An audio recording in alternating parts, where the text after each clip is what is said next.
歡迎各位收睇水水 channel。咁今日係2025年嘅12月4日。咁前嗰幾條片咧就講咗關於大維修嗰啲居屋苑啦。咁今日呢條片咧就想講下其他嘢啦。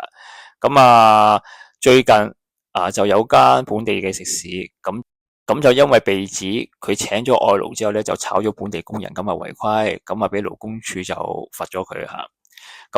勞工處咧佢就喺琴日就公布咗咧，就話咧嗰間食肆咧就係因為違反咗呢個補充勞工優化計劃嘅規定咁所以咧就將會拒絕處理酒樓之後2年提交嘅輸入勞工申請，即係話斷佢2年外勞嘅申請。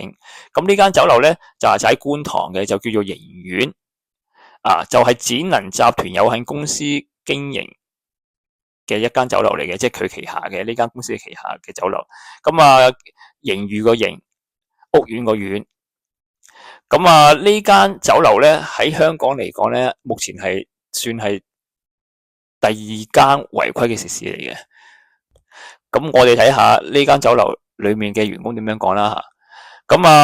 有一位早前入職嘅酒樓店長佢就表示啦，佢就話目前餐廳咧係有30幾個員工嘅，有11至12位係內地嘅外勞，佢哋喺上年年尾已經入咗職噶啦，全部識講廣東話嘅，分別就負責廚房啦、清潔啦、樓面等等位置。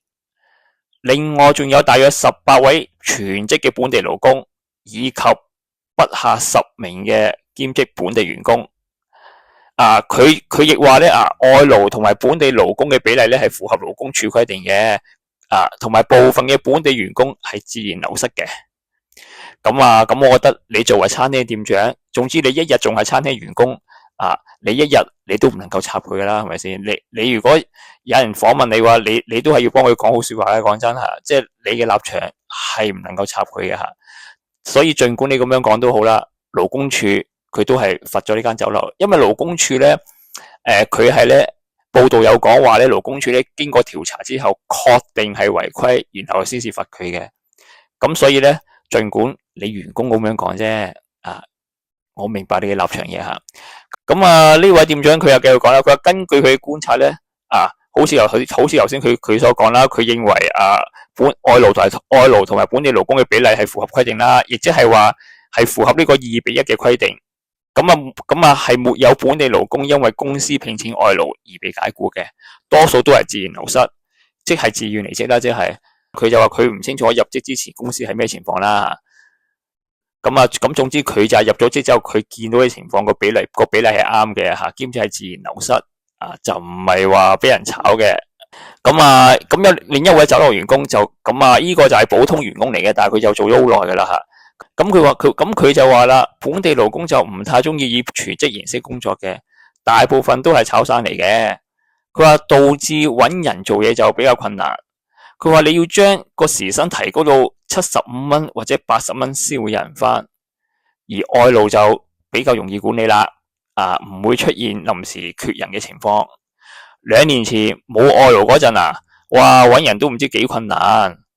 佢就話咧據佢所知咧，依家酒樓外勞平均嘅人工咧，嗰個月薪咧就係大概係1.55萬嘅，即係15500蚊啦吓。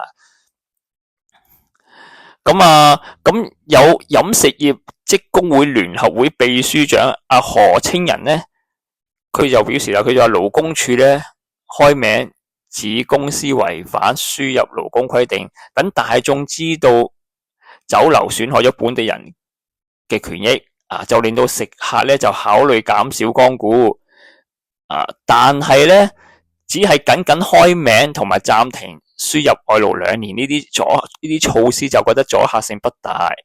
佢就話因為老細冇成本嘅咁就希望咧勞工處咧可以加重刑罰。係因為咧你而家嗰個勞工處嗰個刑罰咧，其實咧只係唔俾你申請輸入外勞，只係停賽啫。負責人咧亦都唔需要罰款，亦都唔需要被追究呢個刑事嘅責任。所以咧我就覺得其實阻嚇性係不大嘅。你停佢2年勞工啫，話唔定佢會請黑工咧。我希望唔好請黑工大佬係咪先？咁好難講嘅。如果佢真係喂佢覺得本地人行管理難頂又請唔到人咁佢可能真係會請黑工。呢啲好難講。你都知啦，香港又唔係冇黑工係咪先？特別飲食嗰啲好多黑工啦，飲食地盤嗰啲好多噶啦，係咪先？咁何仁清佢又繼續講啦，佢就話咧，認為咧當局咧即係勞工處啦，可以即時遣返違規餐廳嘅外勞員工，並且懲罰僱主咧就賠償外勞剩低合約期嘅人工。哇，咁唔少錢喎吓。嗱，佢話咧，因為咁樣嘅話咧，老細佢會考慮到被罰嘅成本大。另一方面咧，即時遣返咧就真係可以幫助到本地嘅勞工嘅。除非老細唔做生意啦，咁如果唔係嘅話，就一定要請翻本地工人嘅啦。當有記者就問佢啦，被問及喂，如果當局即係勞工處喺餐廳門口張貼違規公告，咁是否可行呢？咁何仁清佢就表示啦，佢話有個指示當然好啦，但係可行性較低咯。你就等於好似食環署規定啲食肆嘅食牌係需要貼喺啲當眼處嘅。但係亦都有部分餐廳係未有跟從呢啲相關規定嘅。咁佢又表示啦，政府早前咧就調整咗侍應同埋初級廚師嘅外勞比例，對本地勞工係有利嘅。希望日後當局見到調整比例嘅成效之後咧，就可以將呢啲措施咧就擴展到其他嘅工種啦吓。我覺得都係啊，因為點講咧，你點都係要本地人優先。因為你講真，你香港大院之地得700幾萬人，你面對內地10幾億人口，你香港你一定要自保咗先。你唔能夠話喂內地人比較容易管理，比較聽話。咁當然啦，其實講真，內地人比較容易管理，比較聽話，係因為佢哋嚟到香港做外勞，佢哋係比較本地人卑微。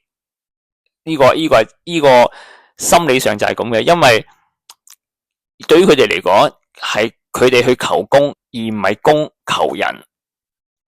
咁所以如果第日當佢哋喺香港譬如做咗7年之後啦攞咗身份證，做埋香港人之後咧，就可能會變噶啦就覺得因為你覺得原來香港可以有啲咁嘅權利原來唔中意又可以射下波咁樣有醫生紙得點咁佢哋就會變到好似依家啲香港嗰啲人，即係香港嗰啲員工咁樣噶啦，係啊。你依家覺得外勞好使好用聽話係暫時性嘅啫，係啦，因為佢有求於你唔同嘅係啊，大家都係中國人一樣嘅啫。呢條片講到呢度啦吓。如果中意我頻道就訂閱我個頻道，中意呢條片就 like share，有乜意見就歡迎喺下面留言啦。好，咁我哋下一條片再見，拜拜。